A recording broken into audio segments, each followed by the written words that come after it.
Hey guys, I did my first streaming the other day. You may have maybe noticed, maybe not. Probably better that you didn't if you didn't, because I had some technical issues. The video was pretty horrible. I'll leave it up for now at least. But it did interest me a lot. I enjoyed the experience of interacting with people in real time. Uh, yeah, it was very different from regular videos in which I know I can edit. Although I'm going to try and do this video in one unbroken shot because I'm a pro. I took some notes. Oh, let me get to the point first in case you don't want to watch this whole video. So I'm going to do, I'm going to experiment with a few different formats, and I think I'm going to work on getting the technical issues so that it's a little smoother next time. But what am I doing with my hands? The first, or at least the next thing I'm going to schedule is a book that I'm going to read. You don't have to read it. You can if you want, though. That's the idea of this. I'm going to give you can't talk. I'm going to give you an opportunity to join me in this read along, kind of like a book group, but really it's just going to be me talking. But you can type, and it's kind of interactive. You can give me your ideas. I would love to just hear your thoughts. We can, you gotta show up to at least give me something to bounce my thoughts off of. So the book I have chosen, I don't know why I chose this book. I have a whole list of books that I've been wanting to read. I have not read Isaac Asimov though in probably decades. I read him a lot when I was younger, and I don't know. I was thinking about The Naked Sun. I mentioned in another video that book, which I did enjoy a lot. I'm hoping this book that I've chosen, it's more standalone. This book is a standalone novel. The title, I'll put it here, it's called The End of Eternity. So, supposedly one of Asimov's best novels. I think it came out in the mid 50s, I want to say, which is a great era for science fiction. I don't know who's going to show up and show interest in this book, but maybe you. I think you're going to love it. It's a short novel, depending on which edition, between like 190 to 250 pages. You can handle it. I know you can. Asimov is a very straightforward, none of this James Joyce stuff. It's very easy to read, I think, compared to other books that I've been talking about James Joyce. I'm so thin. I don't see my arms enough on my other videos. But I'm so underweight right now. Anyways, slight tangent. Very hot tea. Okay, so I'm gonna schedule it end of October sometime. I'll do it during or after this video. I'll put up a little thing. Sign up for it if you're interested. Join along.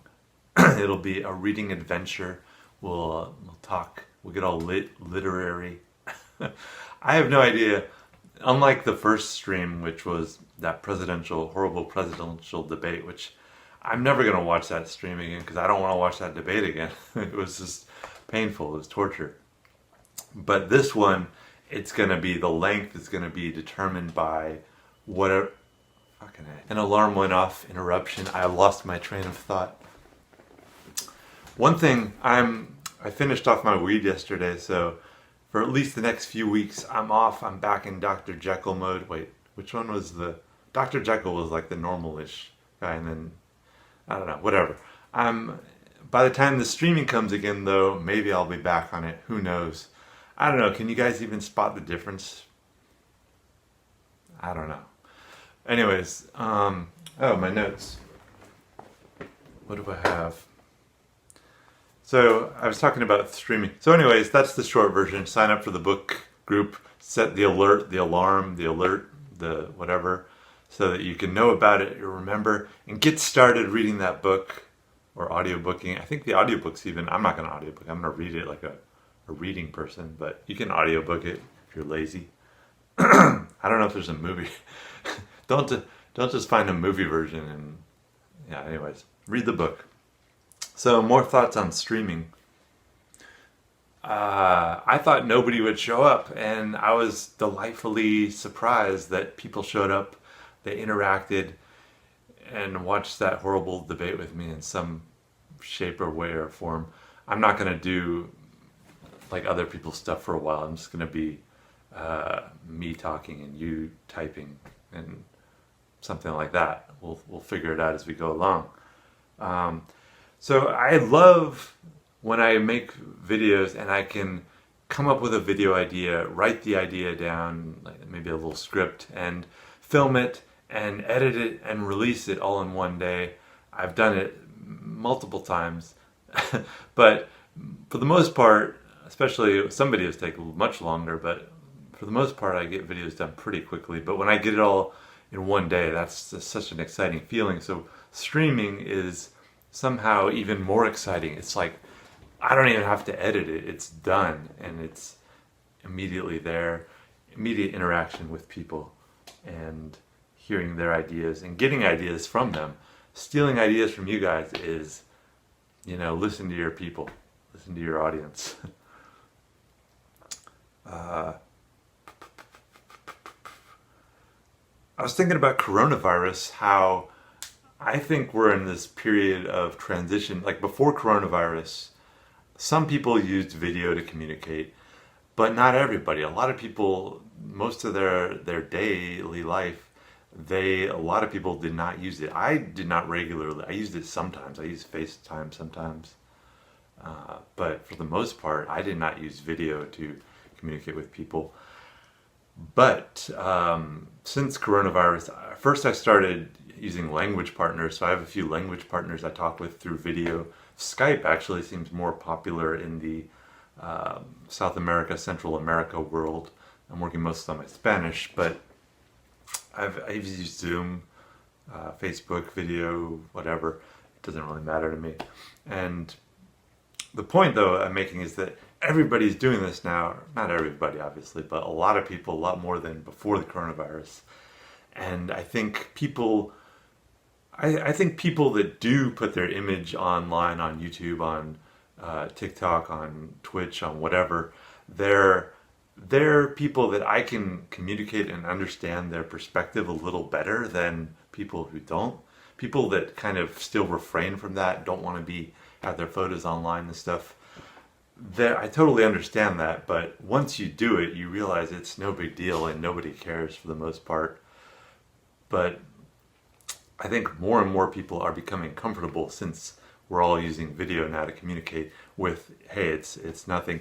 I think in the future everybody's going to have, and again, there's always going to be holdouts, but quote unquote everybody, it's going to be as common as email or something like that. It's going to be just something that nobody cares about, and yeah, I think it's going to be the sooner you get on that bandwagon. So I would recommend you too. Start your own channel, start your own streams or whatever. Do something like that. Yeah, but that's the transition I see going on. I'm reading my notes.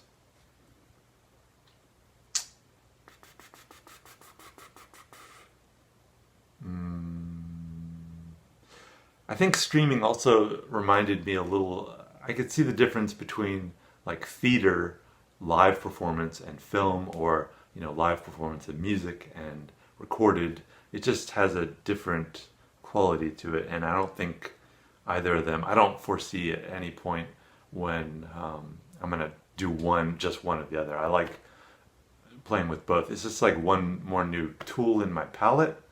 So yeah, if you like making videos, maybe try adding it too. Working on the technology. I was surprised the audio quality was actually better, even with that horrible microphone I was using. And I do plan at some point to get a better microphone, but for now I probably will continue with that just because I'm getting ready to move and I don't want to even mess with getting new things right now. I'm trying to get rid of things and yeah, stay streamlined. I didn't try the microphone. Maybe I'll try the microphone on my desktop. My desktop computer has a built-in mic. What I disliked about it what I disliked about that first one was that it was way too long, an hour and a half. I do not like to sit that long, and I just it just felt a little too monotonous. Like watching the. I don't watch the news. I read the news. I don't like when I watch the news. Seeing that format and how dramatic and ridiculous that worldview is of just like bum bum bum. Here's the news. Like it's like I cannot take that for 90 minutes. It's not my worldview. So I didn't like the length of it. I didn't like having to. I didn't like the politics. My channel's not about politics. I want to be like I want Democrats, Republicans, Independents, anybody to be watching my channel and enjoying it. As long as you're here, I'm glad you're here. I'm not concerned with your politics. Obviously, um, people are political, and I just don't want to get into it. I want to work on it more. I want to show more things like, literature, art is political in a sense, but I think it's more like you're getting beyond politics to the more core values and stuff that ultimately changes people, I think, more. And I'm not discouraging. You should vote. Go vote. I vote. I'm going to vote. But I just don't like being, I don't know, just being so overtly political is, I don't know, it's kind of tacky to me. People can do it, and I think you should do it if you want to, but it's just not my style, I have so doing that first stream, though, the next 24 hours, I was flooded with ideas, like so many ideas that weren't there the day before. I'd thought about streaming, but it's once you get skin in the game, you start to you can actually conceive it and think about it in different ways. So I was overwhelmed with ideas. I totally can see why it's popular, because the more an art form or media can respond to you specifically, your specific situation, and things like books or plays, like Hamlet can address your general philosophical situation as a human being, but a video game, for example, can respond immediately to whatever you're doing. A stream a person like that you're asking questions in real time can immediately respond to your specific situation. So I think that's why these new media forms are so captivating and addictive, is because that responsiveness.